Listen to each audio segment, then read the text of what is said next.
Asambleísta Marco Morillo.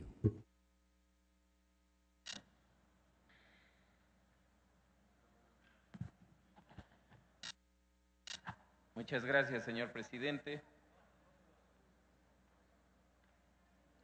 Quisiera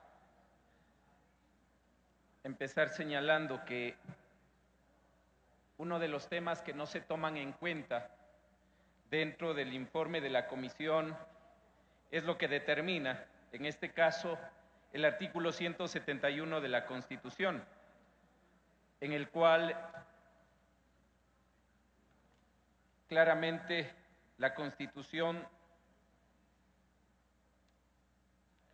determina que las autoridades de las comunidades, pueblos y nacionalidades indígenas ejercerán las funciones jurisdiccionales con base a sus tradiciones ancestrales y su derecho propio dentro de su ámbito territorial.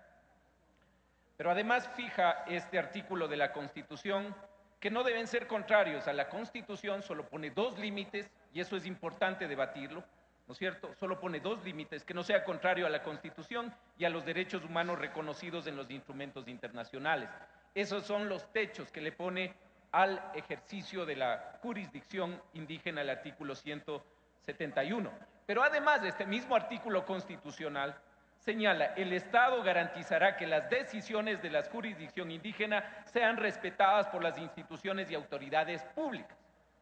Por lo tanto, yo creo que la comisión solamente introduce en el artículo 404 jurisdicción indígena. Y esto parece un lavado de manos. ¿Por qué?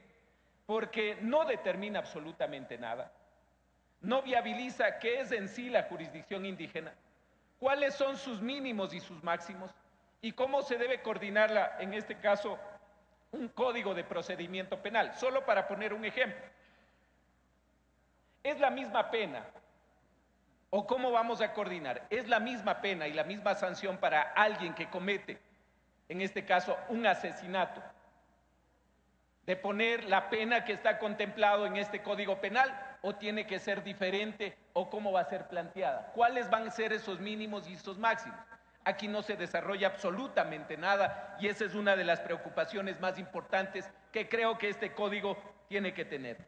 Lo que dice simplemente es que las autoridades indígenas, el 404, las autoridades indígenas aplicarán las normas y procedimientos propios para solución de sus conflictos internos, siempre que no sean contrarios a la Constitución, los instrumentos internacionales de derechos humanos. Es decir, repite lo que la Constitución dice, pero no dice cómo.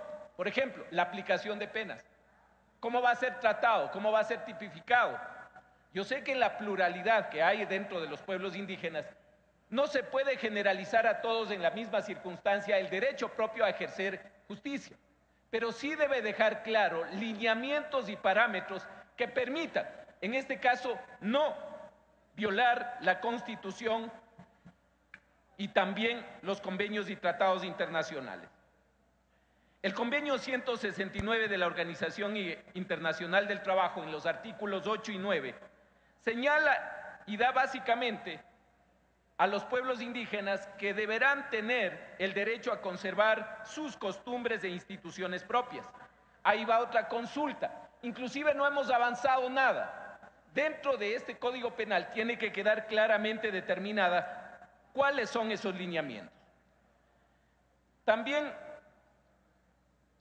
el convenio 169 de la OIT, en sus artículos 9, determina: en la medida en que ello sea compatible con el sistema jurídico nacional, que ya lo es porque reconoce en nuestra Constitución el artículo 171, la jurisdicción indígena, un sistema de justicia indígena, ¿no es cierto? Y con los derechos humanos internacionales reconocidos, deberán respetar los métodos a los que los pueblos indígenas interesados ocurren tradicionalmente para la represión de los delitos cometidos por sus miembros.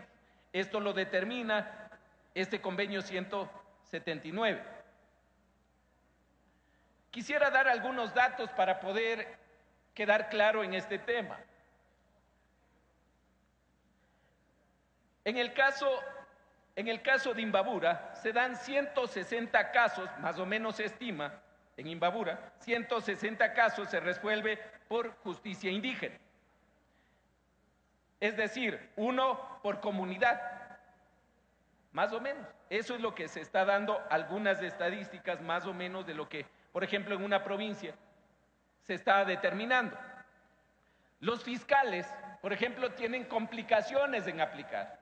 ¿Cuál es la jurisdicción indígena? Por lo tanto, piden inclusive los fiscales una ley que norme la aplicación del artículo 171 de la Carta Magna. Está habiendo un problema, en este caso, de competencias entre la justicia ordinaria y la justicia indígena.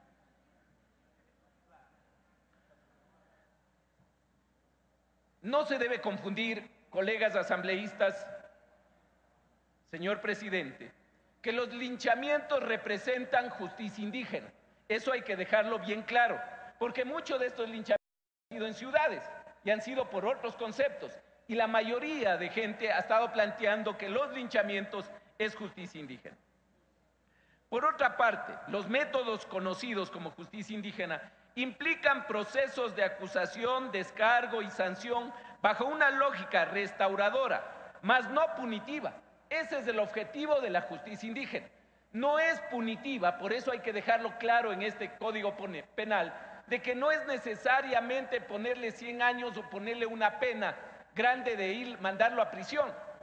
Es una cuestión de restaurar al ser humano, restaurar a esa persona que cometió este daño a la otra persona o a la comunidad, para que realmente pueda ser restablecido a su comunidad en buenas condiciones. Por lo tanto, eso debe quedar claro en este Código Penal y, por supuesto, marcando también límites en cada uno de ellos. Quisiera proponer, y lo voy a mandar por escrito por el tiempo, pero creo que en este segundo libro, señor presidente, nos falta marcar la jurisdicción indígena.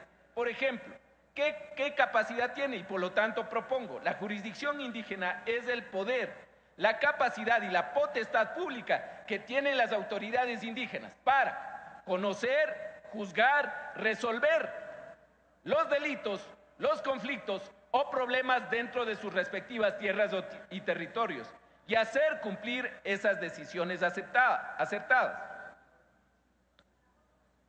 La competencia, señor presidente, debe quedar bien claro. Las autoridades de la jurisdicción indígena tienen la competencia para conocer, resolver y arreglar de manera integral todos los conflictos, y eso debe quedar bien claro, producidos en las comunidades, es decir, dentro de sus territorios. Además, otro punto, quisiera señalar que el sistema de justicia indígena se entenderá como un sistema de justicia indígena a las normas, usos, prácticas, costumbres, procedimientos ancestrales no escritos, instancias y autoridades mediante las cuales solucionan y arreglan los distintos conflictos, delitos y vuelve a la armonía, el equilibrio comunitario. También, señor presidente, hay algunas cosas que aquí debe dejar bien claro este Código Penal.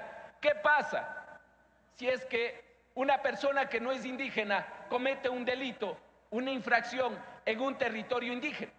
¿Quién tiene la competencia? Debe quedar eso bien claramente determinado en este Código Penal. Por otro lado, si un indígena comete un delito en una ciudad donde no es su territorio, ¿cómo se va a determinar en ello? Por lo tanto, voy a enviar a la comisión, señor presidente, toda una propuesta de articulado que permita en este caso viabilizar la competencia. Es decir, si una persona que no es indígena comete una infracción o un delito en un territorio indígena, pues la justicia ordinaria podrá solicitar la competencia y en este caso tendrá que viabilizarla. Pero en el caso también anterior, si un indígena comete una infracción en la ciudad y la justicia indígena pide la competencia, pues podrá haber ese espacio de coordinación. Tiene que quedar bien claramente determinado. Caso contrario, van a haber los problemas que hasta ahora existen. Para concluir, señor presidente, creo que hay temas muy importantes.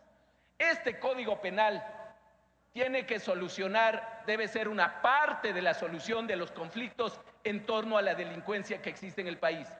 Qué pena que cada rato estemos aquí, en la Asamblea Nacional, pidiendo un minuto de silencio. Qué pena que, no estoy diciendo que el gobierno nacional no tiene que ir, por ejemplo, a solidarizarse e ir a una marcha que van a hacer contra la delincuencia en la provincia de Manabí. Por supuesto que no quiero decir eso. Aquí debemos encontrar una solución, pero más allá de la solución, volvamos al debate y hagamos un acuerdo y un consenso nacional por este tema, por bajar los índices de violencia que existe en el país. ¿Acaso la izquierda o la derecha o todo el que quiera no está a favor de eso? ¿Por qué aquí nos sacamos los ojos y no vemos claramente lo que está pasando en el país? Señor presidente, el presidente de la República mira solamente como asesinos o criminales a la oposición, al quien piensa distinto. Aquí no solamente debe, en este caso, ser tratado la oposición o la gente que no piensa como el presidente. Creo que todos hay que decirle a la delincuencia: señor presidente, aquí se hace un buen trabajo, y me comentaba un amigo, por ejemplo, en el pico y placa, no se pasa uno en el pico y placa, pero que pasara lo mismo con los delincuentes que acaban de matar al señor Quiñones fuera bueno. Aquí no se pasa uno y hace un buen trabajo. Por supuesto que hay que reconocerlo, pero asimismo que no pasara un delincuente aquí matando a mansalva a los ciudadanos fuera bueno. Por eso apelo a que haya una conciencia en torno a este Código Penal, a sancionar el delito, pero sobre todo a buscar endurecer las penas si hay que hacerlo, pero hacer un consenso en beneficio del pueblo ecuatoriano. El pueblo ecuatoriano está cansado de discurso político y hoy quiere que este Código Penal sirva para apoyar sobre todo a nuestro país. Gracias, señor presidente.